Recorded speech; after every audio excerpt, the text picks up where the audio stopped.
if I go into a hairdresser, when I sit down in that seat, if I'm not being asked questions, and if the person's speaking more than they're listening, that's a really good indicator that this is going to go a certain way. Sometimes I feel like I've almost become that microscope page, because I'm now walking along the street and I see hair and I'm like, you know those like on the bus, like I'm zooming in behind someone's scalp. On today's episode of Texture Talks, I'll be speaking with CEO of digital trichology service Curl ID and a mum of 4 beautiful curly head babies, Rachel Marcelin. We talk about how to really know how to trust brands and stylists that serve our community and why it's so important that we do. And more importantly, how Curl ID are supporting us navigate this minefield with real quality assurance. This episode is brought to you by Fulham Scalp and Hair Clinic, an incredible black, female, mother and daughter-led trichology facility based here in London, who specialise in Afro and curly hair and have dedicated their lives to helping us finally find solutions to our biggest hair care problems. I have had a consultation with them myself, and I've honestly learned so much about my hair from that one session. It does not matter what condition your hair is in, please take a moment, go and invest in yourself. Go to their website at fulhamscalphairclinic.com and get an appointment booked in today so you can get your hair care journey back on track. Make sure you use my discount code TextureTalks5 to get 5% off your consultation fee. And don't forget, like, share, and subscribe. Help us get more eyes and ears on the show, guys, so we can help more of our community on their hair care journeys as well. I hope you enjoy the episode. How are you, Rachel? I'm okay, thank you, Paige. Yeah? How are you? I'm good. I'm thinking in my head that as soon as I interviewed Sam, I had it in my mind, I was like, Rachel's next.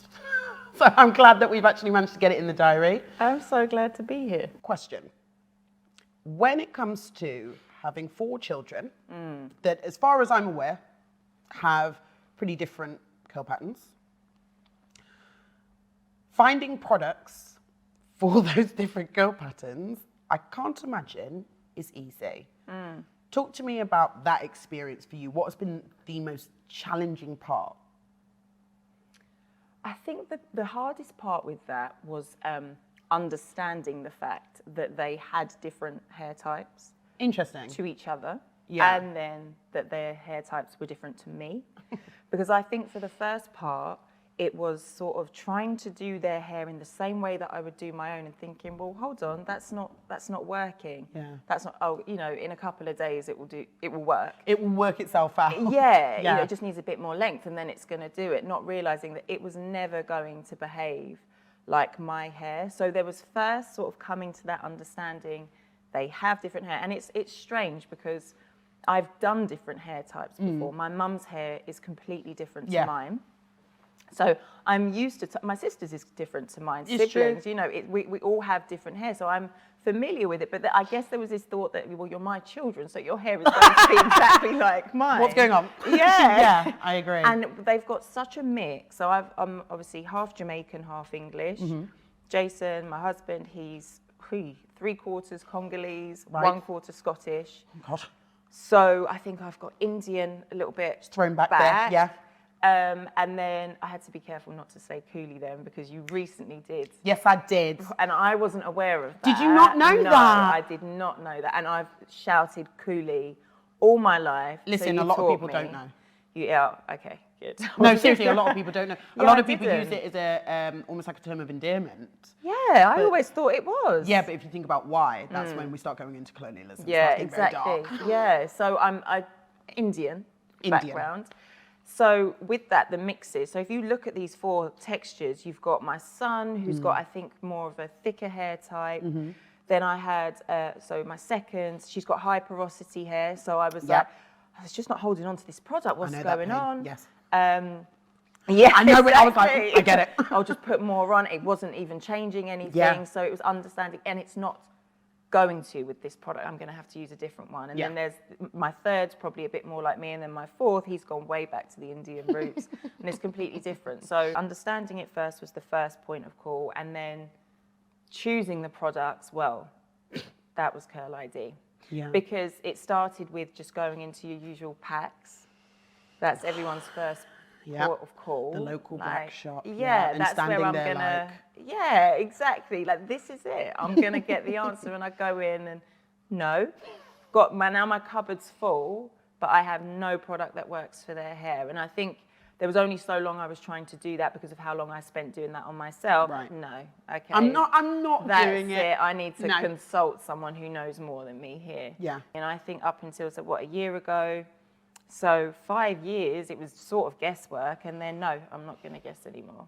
When it was your hair care journey, was there any way that you could find that was even 90% correct in terms of if I ask this person or if I search on this website, I can usually find something that works, or was it just constant guesswork for you as well?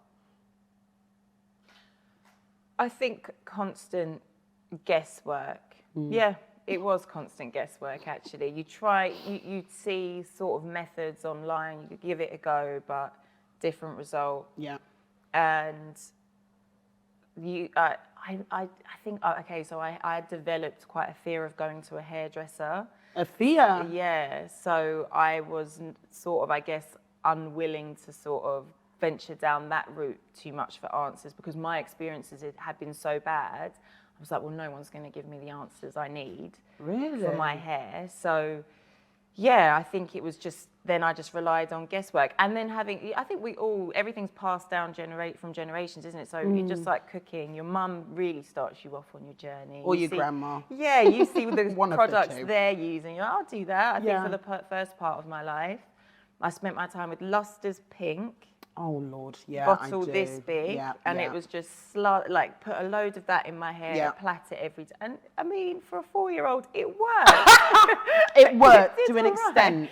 Yeah. I think I had Blue Magic. Oh, yeah, that was Grandma. Yeah, that was Grandma. Grandma did that for me. Thank you, Grandma. Yeah, so it started there, and then you almost go off and you start developing your own sort of methods. But no, there was nowhere I would say I went to and was like, that gave me the answer I needed, until now. Until now. Yeah.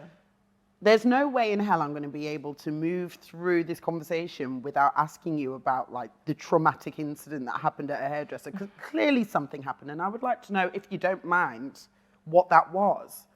I don't know if I'd say traumatic. Okay. Because I don't know. There's way more trauma in life than I think probably that was. I mean, okay. I'd like to hear it first. I'll be the judge of that. What happened? But I think what happened was, it's a number of experiences. So I went to hairdressers where, and I can almost tell immediately now, if I go into a hairdresser, when I sit down in that seat, if I'm not being asked questions, and if the person's speaking more than they're listening, that's a really good indicator that this is going to go a certain way. And it's at those points, you say trauma, anxiety definitely starts coming up, because I know where it's headed. I can't hit the stop button. I know I'm about to sit through probably an hour to 2 hours and then not be happy, and I just have to pay my money and go. And so 2 particular times, one, I went into a hairdresser, and bless the person, I said, you know, I used to straighten my hair, so I think I had a wedding to go to. Right. I would get a blowout, then rollers. Was it this long? No, not back then. I don't know what you're paying for that. I just want to check, carry on. No, so then they put it in rollers, and then there's this sort of flowy look I used to want to do. Sure. And I went in, and in all fairness to the stylist, they didn't say, oh no, I'm not doing your hair type of thing. Okay. They gave it the best shot. But I think had there been those questions, it could have been done better, but they didn't take the time to do that. So I got the blow dry, got the pinups. From what I saw face on, it was all right. And then when I got home, you know, an hour left to get to the wedding, I'd take those pins. In the center was just my natural frizzy ball of hair that had just been covered up with the other pinups. You know, I've got maybe like 20 minutes until I have to, and I had to reset the whole thing. They just hid it. So it was just hidden. I don't even know if they realised, in all fairness to them, I don't know if they did, but it was just, that's not going to run. I can't leave the house. No, I now have to do this. You got 20 minutes. 20 minutes. So it was just, I think, and when you think on that and go, well, I paid my money for that, and I've just left for, like, what was the point of that? That was just a waste of my time. And so that's why I say I wouldn't say traumatic. I think that would be dramatic for me to say. But I think it was just annoying. And then further down the line, I went to get braids because I was having my third, I think, and it was just easy. Like, after, I don't want to have my hair messy all the time. And if I just get braids, then it's done. Yeah. And my hair was longer, so as she's cane rowing it, like, she'd get to a certain point, but there was no care to separate that. So I just used to feel like a ripping. I know the pain, and you're like, and you're hearing it, and that's not normal. No, I know exactly the feeling, and you're sat there, and it's almost like your body is tense. Yeah, and it hurts. And you're like, if I say something, am I safe? And you just don't say anything. Yeah. And you ride it out. Yeah. That's horrendous. And I don't think you should sit through that. You don't, but for some reason, something washes over you where it's like your body is going through PTSD, and you're just sat there like, it'll all be over soon. Yeah, yeah. Just ride it out. Ride the wave silently, and then you hear another rip, and you're like, yeah, it's not. And then as you take them out, you see what happened when they were being put in. You know, just I mean, I know you lose a lot of hair anyway when you take them out, but you just really start to feel in your hair, a lot of damage was done there. So there's two different types of salons, but for me, it was just... You just lose trust. Yeah, definitely. I think I've been through that, where, and this is the problem, I wasn't even able to be seen in mainstream salons to be traumatized by them, because they were like, oh, we don't do your hair. So I didn't even get past the foyer in a lot of those salons. So unfortunately, it was the salons and the hairdressers in my own community that I had these experiences with. A large amount of the time, I think it was lack of communication. Yeah. They just didn't talk. Yeah. And I then didn't talk. And then we're both just not talking as the damage is happening. It's insane. And when you go home, you know, when people are like, oh, I would have said, or why didn't you speak up? Yeah. And that boils my blood. Yeah, because you weren't there and it was uncomfortable and it just didn't... You know when someone's hand is on your skin, they're in your personal space, and they're the professional to be like, excuse me? Yeah. Because I don't want to be that problem client where they're like, oh, you'd never believe the audacity. Well, I have said more recently, not too recently, but one of the latter experiences, I actually did say something about, this was just someone doing my hair and it was hurting. And I said, surely it should, you know, I can feel it a bit. Oh yeah, that's normal. What, that's the normal. pain? Yeah. But it's not. Yeah. But it doesn't hurt when I do my hair. Yeah, and it shouldn't. Ideally. And that's the problem, is I feel like I get defense. So there's a couple of times where, and this isn't just isolated to hairstylists, sometimes with people that sell products, I get a defensiveness sometimes where it feels as if like I'm the professional, I know what I'm doing. You're being disrespectful right now. And that kind of exchange makes me feel like I need to like stay in my lane. Yeah, you can't overstep it. I don't want to be rude. Yeah. She's the professional, and then I come out and I look crazy. Or then I buy products and they don't work. And I'm thinking, in 2023, it's not happening. And we still doing this. I had this problem at 15. Yeah. Yeah, you think that we'd have come somewhere. Right. Where... Hence why I'm trying to work out how we can elevate the vetting process. And I feel like, tell me if I'm wrong, Curl ID might be able to help. I'm hoping. Well, yeah, that's the ambition. That's what we're here to do, to sort of... So Curl ID, if I were to just, I will explain our mission. Yes, please. It's to give answers to people with textured hair, but using the expertise of a trichologist who has studied for 30 years and combining that with science, because those two things haven't been done yet. So if you think of, if some of the previous formulas are still failing us, what is it that we can do different to give us a different perspective on how we look at hair? So that's what we're trying to do, to bring those two elements together and say, okay, let's give some answers back to people with textured hair. And you spoke about the vetting process. Yeah. And it's saying, so we have our hair analysis kit. Yes. I'll break it down even a bit further. So we do it with our hair analysis. So a person orders our kit, they get it to their home, they take a sample from 2 sections of their hair, they pop that in a sample bag and send it back to us. And then you have Samantha Stewart, our lead trichologist. Love that woman, yes, I know Sam well. So she's then gives a comprehensive online consultation. So she asks the questions to know what's going on in the background. She combines those two things. And she then gets to, we use a high-powered electro-scanning microscope, which sounds really fancy. To be honest, when I interviewed Sam, she was talking about this machine, and that machine has haunted me since that day, where I was like, what is, I would need to see that machine one day. Yeah, it's the beast of machines, but we use that, and it gives these amazing images. And sometimes I feel like I've almost become that microscope page, because I'm now walking along the street and I see hair and I'm like, you know those like on the bus, like I'm zooming in behind someone's scalp.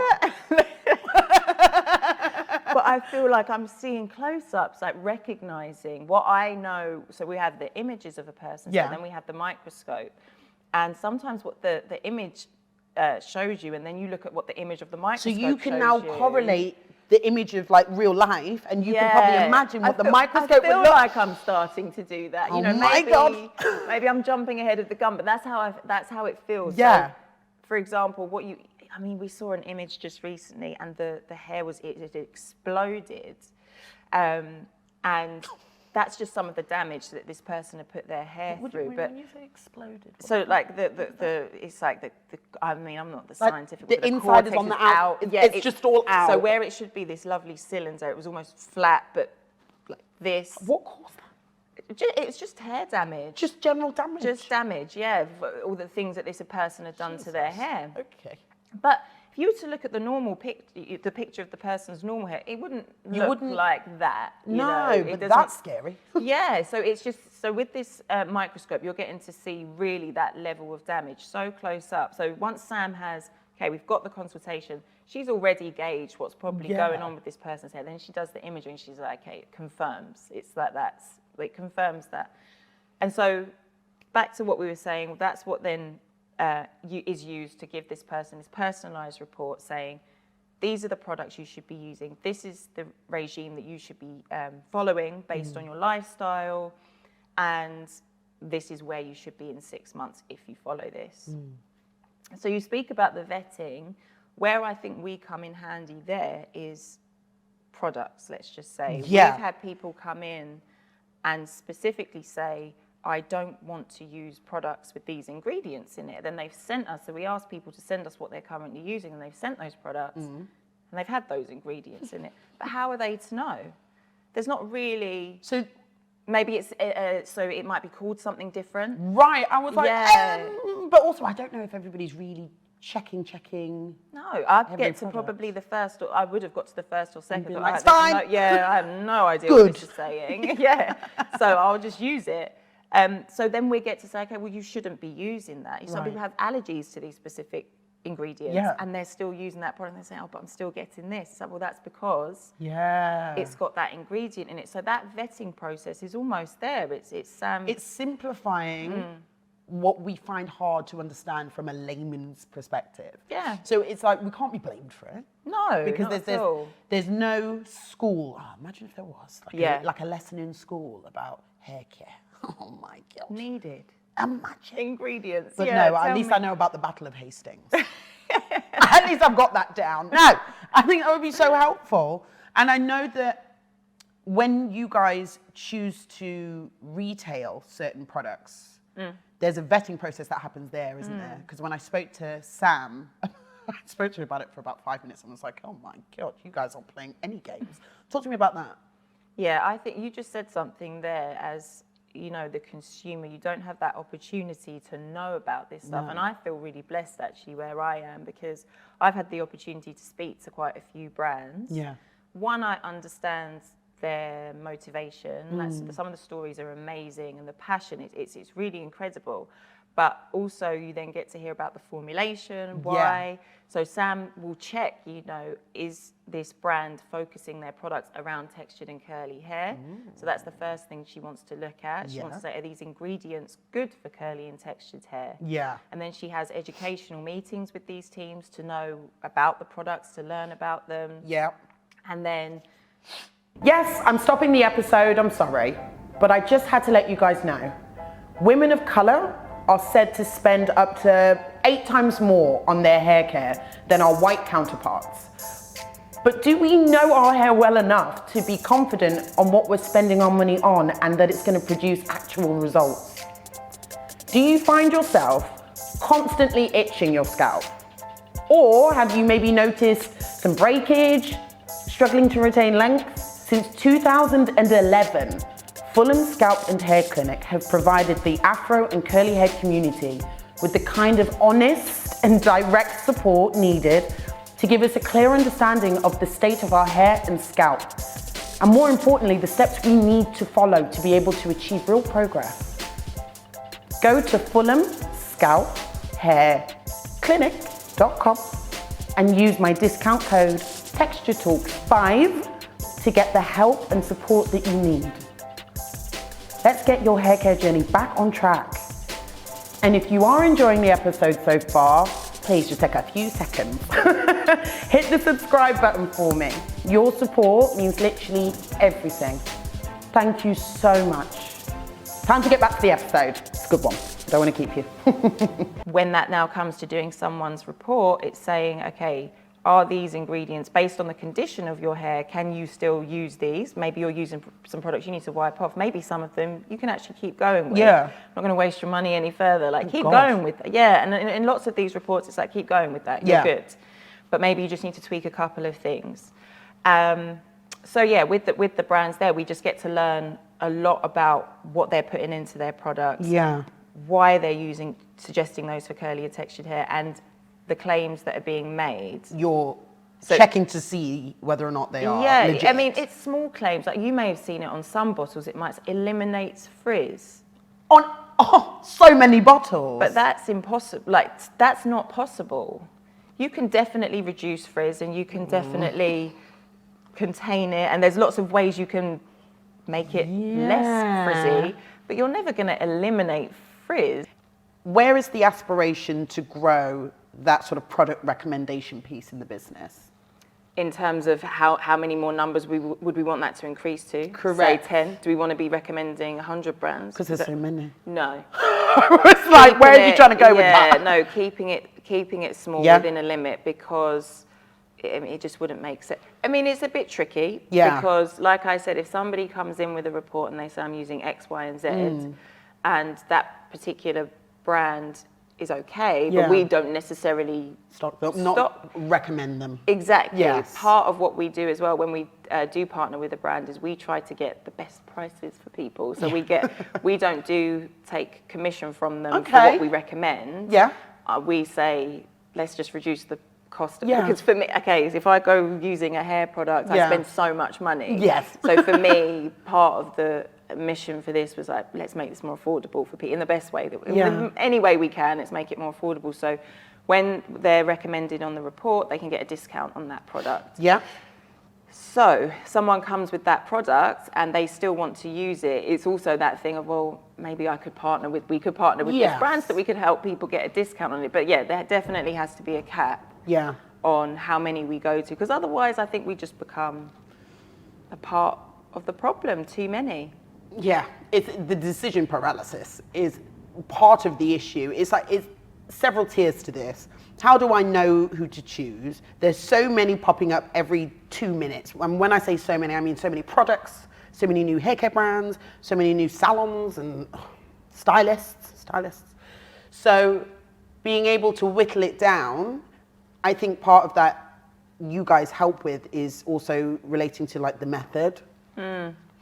Because if you have someone that's looked at your specific follicle and has said, this needs to be your method, and these are the types of products you need to use, you wouldn't necessarily need to be shopping amongst the thousands of different haircare products anyway. It may not even be necessary at that point. No. If somebody's giving you the advice to say you just need this, this, this, and these are some options that we vetted out, that might be all you need. And at the very least with that, I think we just reset expectations, because let's just take what I said at the beginning about my daughter. I could have gone on forever trying to find that product that was going to make her hair look like mine. Until I understood, no, it's a different hair type. Yes. So I also wonder how big that gap is from someone going, oh, this product's not working for me. It's like, no, but just understand your hair type, what it can do, what it can achieve, and work with that. Instead of, and I think that's where sometimes online content can be a bit tricky, is because you look at someone else and go, oh, I'll use what they're using, and then my hair will look like that. And you have no idea about their lifestyle, their nutrition, their diet, the what are they doing in the background? Do they smoke? You don't know, or whatever it is that they do. They might be steaming their hair every now and then, and then you try and get the same results, and it's... That is actually a really valid point. When it comes to the consumer, i.e. me, crying out and saying, I don't know who to trust, kind of have to understand what's on my head first. Yeah. Really? That's the starting point. And we're not starting there. No. We're not. Yeah, we miss that point. We skip it and go looking for and the then we're like, I don't know what to buy. Yeah. But then it's like, do you know? That's it. You go to a doctor, he doesn't just give you a paracetamol. Well, sometimes they just sometimes do. But you know, they don't just prescribe you anything. No, it's like, what's the diagnosis first? Let's see what's going on, and then we know exactly what to give you. And that's what this is. It's like, let's first see what's going on. Yeah, because we're all out here buying prescriptions. Yeah, yeah. And we don't know what for. No, and then we're moaning that they're not working. And then we're like on the internet, like, this doesn't work, and that's trash. And the brands are like, we worked really hard on those. Yeah, and it's very easy to blame the brands. It's like, but maybe their product is great. It's just you shouldn't be using it. It's not for you, or you're in that quantity. No, okay. We need to take some blame on both sides. When it comes to hairstylists, can you help us with that? Said everybody. Well, I think there's definitely room for us to sort of help. We are helping. We are aiming to. Fabulous. So January, we are launching our salon training. So that's bringing together texture trichology and giving that to salons to say just a different type of training to probably what's been had, showing information about the scalp, how to the importance of scalp health, starting at the very basics. So that, like myself, I don't have to go in and have a really painful detangling experience, because this stylist now knows there's a way to do this. The ambition there is, once that's been done, someone would be able to go in and say, right, Curl ID has, they've sort of passed this training. And so I know that I go in here, my scalp and my hair are going to be like a seal of approval. Yeah. That would be fantastic. Yeah, and I think that would be really helpful. I'd like to see that. I'd like to see that. Because I have nothing to look for at the minute. There's I have no way nothing. to No, know. you just go in and it's luck of the draw whose seat you go into. The problem is as well, and this is something I've recently learned, I knew that the industry as a whole was unregulated, which is kind of crazy. But then I recently realized that if there, and I think this is correct, if there is a salon and it has insurance, that insurance can basically cover everybody under one stylist.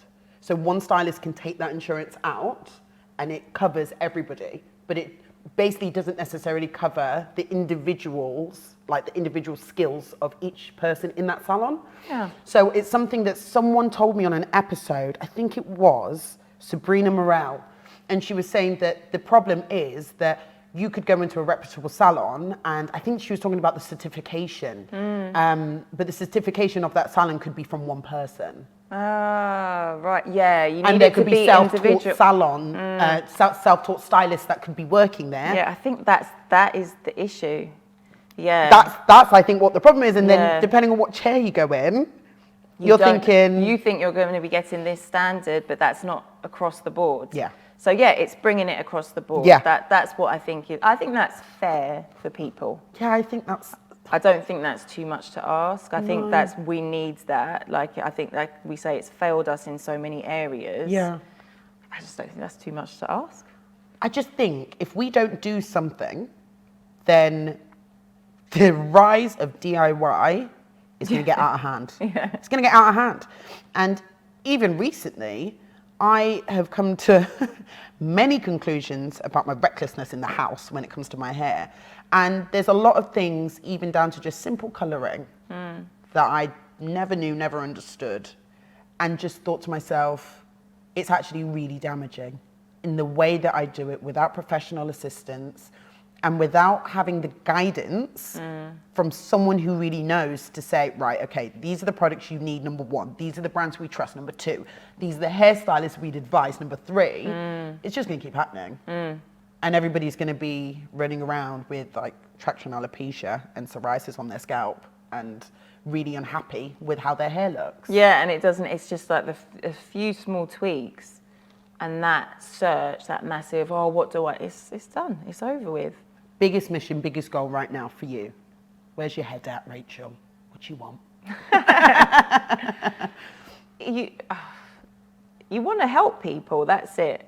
I would love, when we've had testimonials come back and someone say, oh, I didn't wear my hair curly before. Yeah. I was straightening it. And now you've actually given me the confidence to wear it curly. I'm wearing it curly and I'm seeing them.